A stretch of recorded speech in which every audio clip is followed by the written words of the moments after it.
There's nothing quite like that feeling of starting something new with a completely fresh slate. Whether you're starting a new fitness program and you have brand new gym clothes, or you're starting a new health program and you have a brand new blender, or you're working on a new project at work and everything is so excited because the world is in front of you. But that feeling comes from something called motivation, because at that moment, you're motivated to take things forward. And being motivated feels awesome. And that is exactly the problem with motivation. So the giant question is this: how do we as parents, teachers, school administrators, policymakers, coaches, how do we prepare our kids for a future that doesn't yet exist? All while making them healthier, more creative, more innovative, better problem solvers, and overall successful contributors to society. That is the question, and this podcast has the answers. My name is Coach Mike, and welcome to the MindFit Method Podcast.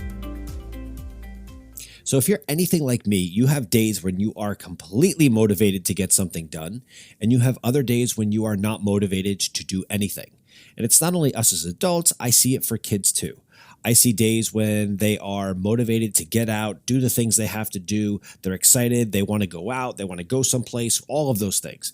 And then I see plenty of other days where they seem much more content sitting in a chair or on a couch on some piece of social media or technology and really just don't do anything. And they kind of feel like a slug. And both situations have to do with either a feeling of motivation or a lack of feeling of motivation. But I don't think that the word motivation in that sentence is actually the important part. It's the part about the feeling and the feeling that motivation gives you. Because that feeling of motivation comes from, yes, you guessed it, that neurotransmitter dopamine. And the problem with dopamine is that there are a lot of different things that you can do in a day that actually will release dopamine. So if you're not motivated and you just don't have the willpower to be able to do a specific thing that you wanted to do, guess what? You can get that same feeling of being motivated to do something else, or just a feeling of feeling good from something else. And that's why you can never, ever rely on motivation. I mean, look, experiencing a surge in motivation, it feels great. But it honestly comes with an expiration date. It just doesn't last very long. And rather than letting this, unreliable driving force kind of dictate your actions, it really comes down to being disciplined, being ambitious, and more than anything, being habitual is what is going to get you to those long-term results. Habitual, obviously, meaning having a good foundation of strong habits that are leading you in the right direction. So, there's a 4-step process that's kind of looked at when it comes to the backbone of how you build a good habit. But before you get to that part, there's an important thing that people need to do last episode I talked about finding your sense of self, but it's not just finding your sense of self. It's also, what do you identify as? Now, I'm not going into the whole gender conversation, but what do you identify as, meaning who are you and what are the activities that you like to do? So let me give you an example. I talk to a lot of people, especially since I published my first book. I've talked to a lot of people that constantly say to me, oh my gosh, I absolutely need to write a book. And that is great, but there's a difference between being someone who wants to write a book and being an author. And what is the difference? An author does not have to be someone who's published. An author is someone who is physically writing. So you have a person who wants to write a book, or you have an author. The person that is the author, who has already taken action and began that process, is going to get further than the person who one day wants all the stars to align so they can sit down and write their first book. You have to identify with what that is. If you identify as someone who makes healthy choices, or if you identify as someone who is a gym person and a fitness nut and loves fitness and loves working out, you are going to make decisions and base your habits based upon who you identify yourself as. But if you have decided, made that decision for who you are, there is that 4-step process to kind of building a good habit. And it goes like this. The first is cue, The second is craving. The third is your response to the craving. And the fourth is a reward. So there's your 4 steps.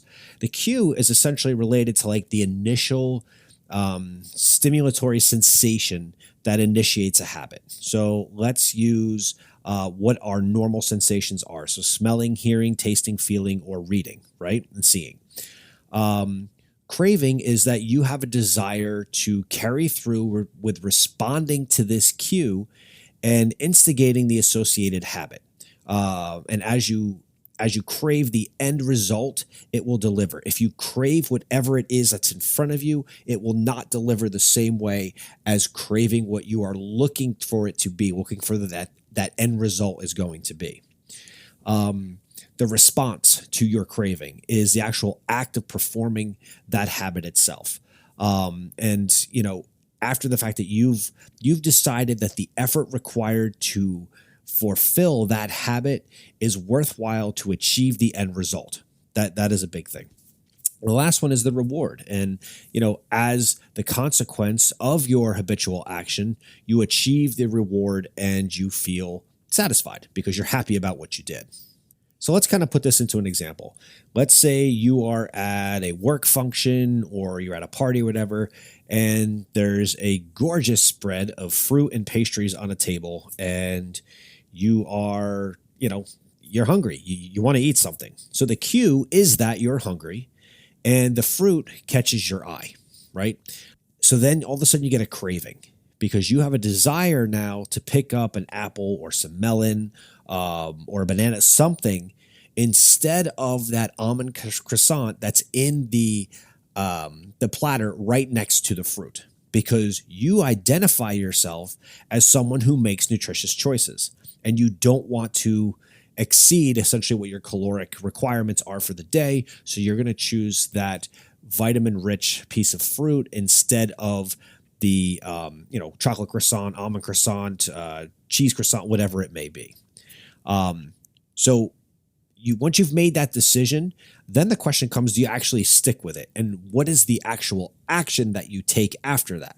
So if your response is that you eat the apple instead of the almond croissant, your reward at that point is you feel satisfied, nourished, and accomplished because you made a decision that aligns with your fitness and with your health goals, because you're willing to sacrifice that croissant in the now for what you believe the results will be later on.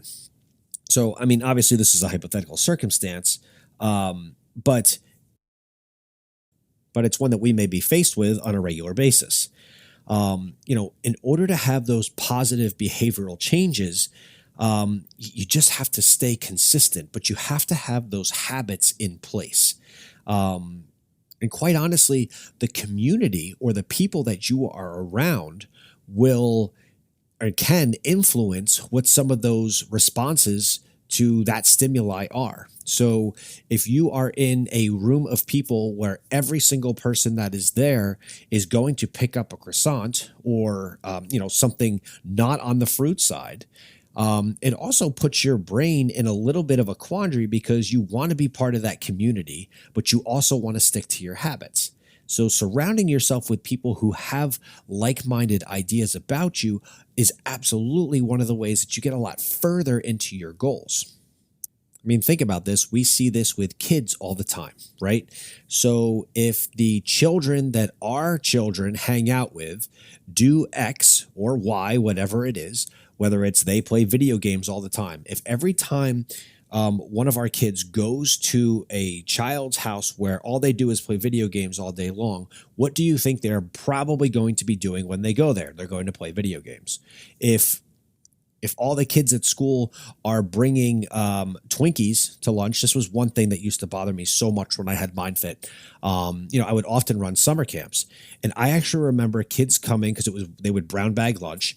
Kids coming to our summer camps at MindFit, and when it became lunchtime and everyone would grab their bag and they'd start pulling things out, I couldn't tell you the number of times that what I saw coming out of the bags was literally like a Twinkie and a bag of potato chips. And you had these other children that had these elaborate, fruit, vegetable, some type of a protein, lunch, and you had other kids that literally had a Twinkie and a bag of potato chips. And before we go down the route of saying, oh, well, that could have been a social demographic, this was an expensive summer camp. I could easily see the cars that everyone drove in on and dropped their kids off in. And for the most part, it was nothing but Mercedes and BMWs. So this was not a situation of, well, maybe they didn't have the finances to be able to do a better lunch. No, most times, and actually oftentimes I would have parents actually come up and kind of, say, hey, I'm so sorry about the lunch. That's all they'll eat. And that's just insane to me. I don't understand that at all. Kids will eat what you put in front of them.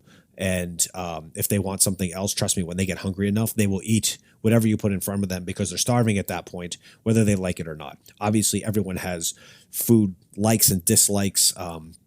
Growing up as a kid, I probably could have been starving and never would have eaten beets. They were totally disgusting to me. But at the same time, the rest of the meal that I had outside of the beets, I would absolutely eat. So we do need to be aware, though, that what's around kids on a regular basis is how they are going to start to assimilate into their habits and into the decisions that they make. And oftentimes when we do fall out of our good habits, the first thing we do is we start looking for that motivation again to get us back on track. But motivation is what failed us the first time, right? It's kind of motivation's like that super friend who's fun to, a lot of fun to be around when they actually show up. But for the most part, they usually let you down. They say they'll be there at a certain time, but then they're not. That's kind of motivation, where discipline is that dependable friend who often, kind of has some harsh truths for you, but can always be relied upon. And, they're the ones that'll see you through your bad times and eventually and truly want you to meet your goals. But they're not flamboyant. They're not, if you guys remember Friends, they're not Fun Bobby, right? Fun Bobby was like this guy. It was just so much fun, but he was certainly not someone that you could depend on. So essentially, if I'm telling you you cannot focus on motivation or you cannot rely on motivation because it is going to let you down, what then can you do? What are the things that you should focus on instead and not worried about being motivated? And the first one is honestly, don't expect to be motivated. A big mistake that we make when we set our goals is we get caught up in the fantasy of kind of like achieving the goal, and we don't think about the effort that's going to be necessary to achieve it.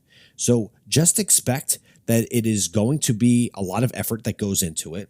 Expecting ahead of time that we sometimes won't be motivated kind of helps us prepare. Like, we're not relying on that sugar high to get us moving. We're just relying on activity, action, and taking steps forward instead of what's going to get us to do that. The other one, as I said before, you got to focus on building habits. Habits, the cool thing about habits is they actually remove your need to make decisions, right? Because if it's truly a habit, they literally take the decision-making out of the process. Once it's a habit, there's no need for motivation. It's just something you do every day. Brushing your teeth is a habit. You do it every day. There's not really any wonderful thing about brushing your teeth except that your breath doesn't feel bad at smell anymore. But, habits make actions persistent. Even if the habit is small, it adds up. It compounds. It's like compounding interest in a savings account. It compounds. And with habits, you're not waiting to be motivated. You're just doing it because it's what you need to do. Another thing that you need to look at is you kind of you have to shoot for clarity, because sometimes what looks like a lack of motivation is sometimes actually confusion because you just don't know what to do, where to start. Make sure that your tasks and your goals are very specific and actionable. I've talked about triple habit stacking before. And, it's the reason I like it is because I do know that life gets in the way.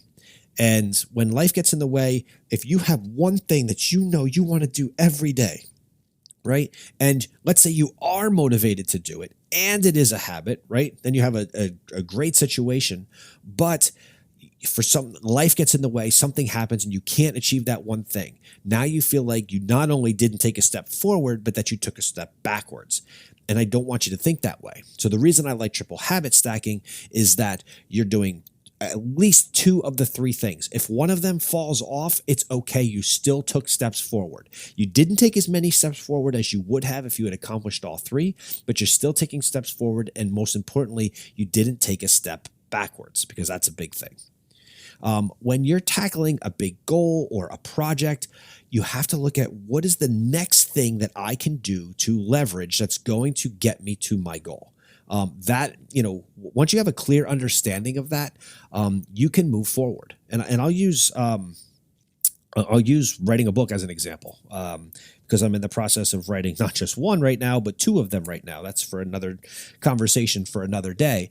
But when I first wrote the MindFit Method, I had the idea for the book, honestly, for a long time.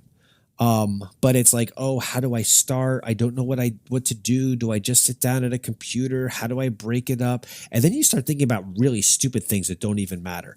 Well, but how am I going to get it published? How do I find an editor? I didn't even have a book written, and I was worried about steps 21 and 22 when I hadn't even taken step 1. The thing is that worry about step 21 and 22 when you're on step 20, and then you have to figure out how to cross over that barrier. We get so, and again, this goes back to everything being perfect, right? We want to sit down. I wanted to sit down when I wrote the first book and write the book in 90 minutes, and then boom, turn on the computer, and an editor was already, tracking me down, so I didn't have to find one. And then boom, a publisher was like, "Oh my gosh, can I please bubble?" Like, you wanted all these things, but I hadn't even taken step 1. Make sure you're ready for the step that you actually have to take. And sometimes we start focusing on a step that's 6 or 7 processes down the road. We're not focusing on number 1. And I'll use a different example. Let's say you want to start working out in the morning, but you can't work out in the morning because your boss expects you to be to work by 7 a.m. So you're not going to get up at 3 a.m. to work out. Plus, you feel like you would lose sleep, and it would actually affect you in a negative way, not in the positive way like you want to work out to be able to affect you. So when you have a situation like that, you have to change something. And maybe that conversation is you're going to go talk to your boss and say, "Look, boss, I will be much more productive during the day if I actually can come in an hour later, and here's why.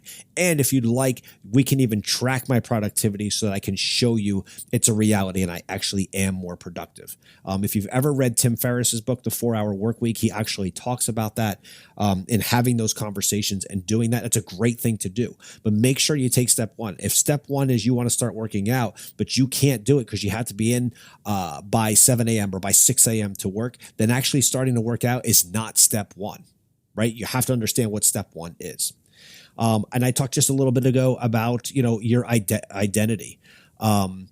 When you think of yourself as a certain type of person, you will act that way.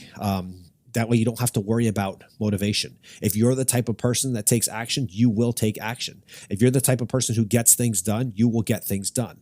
Your brain doesn't really like what's called cognitive dissonance, which can kind of be created by a gap between your beliefs and your actions. So you may believe X, but then you don't actually act upon those things. Start being the person that you want to become. Even if you're not there yet, show up as them now. That's really important. Simplify. Okay, this is a big one. So let's say you want to start eating healthy, right? You've been talking about this for a long time, and you're going to start this diet. You're going to start that diet. You're thinking about getting this food prep service, like Eat Clean Bro or Simple Meals Made, whatever they are, something like that delivered. And you think about all these things that you're going to do, and yet you never take action on any of them because they all require their own individual steps. Break it down to, again, what is step 1? Because if you can get through step 1, then you can figure out step 2. You're not going to figure out step 1 through 100 in one, over one cup of coffee. It's just not going to happen, because you have to focus on getting started. If you don't do that, that's fine. But once you get started, you also, it's like starting a bike when you're going uphill. Right? You put it all the way down in first gear so that it's the easiest way to pedal, but you still have to stand up on that bike, stand up on those pedals and start pedaling. Once you get that pedal moving a little bit, once those wheels start turning, it gets a little bit easier to then be able to go forward and get the rest of the way up the hill because the bike starts becoming into motion. It gets into motion. That is really important. And kind of, this is important too, but A thing that is in motion stays in motion, right? Until there is another force that causes that motion to stop. And when that happens, rely back on your habits. Don't rely on motivation to get you unstuck. And probably one of the most important things is you have to do it even when you don't feel like it. Okay? Again, don't rely so much on our feelings. Again, feeling and motivation. You feel good, you're motivated, right? But if I already said, don't rely on motivation, which also means don't rely on your feelings. Rely on consistency. And I watch this with my boys right now. It is amazing to me. They've gotten to a point where they're starting to take pictures of their physical growth since they're lifting very consistently. And while at times I think they get a little obsessed with it, it is amazing to see the difference. Because again, when you're around yourself all the time, you don't necessarily see the differences that you made. But when I see my 14-year-old, when I see a picture of him 6 months ago versus today, it's unbelievable how much progress and how much growth and honestly how much muscle he's put on. Not because he necessarily loves it, not because he necessarily, wants to be absolutely working out every day, although he kind of does, but he's so consistent with it. Every day he's down there, he's doing his abs, and he's making huge progress. You've got to be able to do it when you don't feel like it. And you kind of have to remind yourself that you don't have to feel like doing something in order to do it, right? You just don't. Don't let your feelings dictate your actions. Let your actions dictate your progress. And be patient, right? This is a big one. We have to be patient in what we want. It's very easy to fall into the trap that when we don't see results right away, we get discouraged, which, what does that do? It lowers our motivation. But we already know we're not going to rely on motivation. But impatience can be a common problem, especially among procrastinators, right? They put off taking action, but then then expect immediate results. Expect the progress to be gradual and slow, and you have to enjoy the process. I know it's the most cliche thing out there. It's not the destination, it's the journey. But guys, that is the truth, right? Our destination is the same for every single person listening to this, for every single person in the world. Our destination is a grave. Right? It's kind of harsh to say, but that is the truth. So instead of worrying about where we're going to be 6 months from now, worry about what are we doing today to get us to where we want to be. That is I can't stress it enough. What are we doing today? What can you get done today in regards to taking action, not thinking it through, taking action? Do not become an overthinker. Become a person that takes so much action that you can't take any more action in a day. Because even if you're taking incorrect or imperfect action, it's still going to take you further and get you to where you need to get in order to hit your goals. And now you're probably wondering, okay, so where does this tie into the MindFit method and where does it tie into my kids? And although I talked about the kids a couple times today, where it ties in is set the precedence. When your kids see you doing these things, when they see you not relying on motivation, when they see you being consistent and persistent, that is going to rub off on them, whether they like it or not. You may have to put parameters in place so that they can't sit on devices all day long or things like that. But the question is, if you're not going to have them be on technology all day long, then what are you going to replace that time with? Because otherwise they're just sitting there and then they come out with the horrible, there's nothing to do, I'm bored. Which doesn't make any sense. There's so many things to be able to do today. Kids should not be bored, but you set that precedence for them. Let them see you not only being consistent, causing the habits. And at first they may be like, okay, whatever, mom, dad, whoever it is, they're just on one of their kicks. But when they see you stay consistent and month after month goes by and you're making the changes that you want to make in yourself, they then realize that they can make those changes too. Hey everyone, I hope you guys like this episode. If you have not gotten your free copy of the book, The MindFit Method, go to themindfitmethod.com. I have already purchased a copy for you. The book is there. All you have to do is cover the cost of the shipping and handling, and I will send the book right out to you. You'll even have an opportunity to get the audiobook for a small fee, which is really cool as well. And stay tuned because there are 2 new books coming out from me in 2023. Hope you guys are ready. Until next time.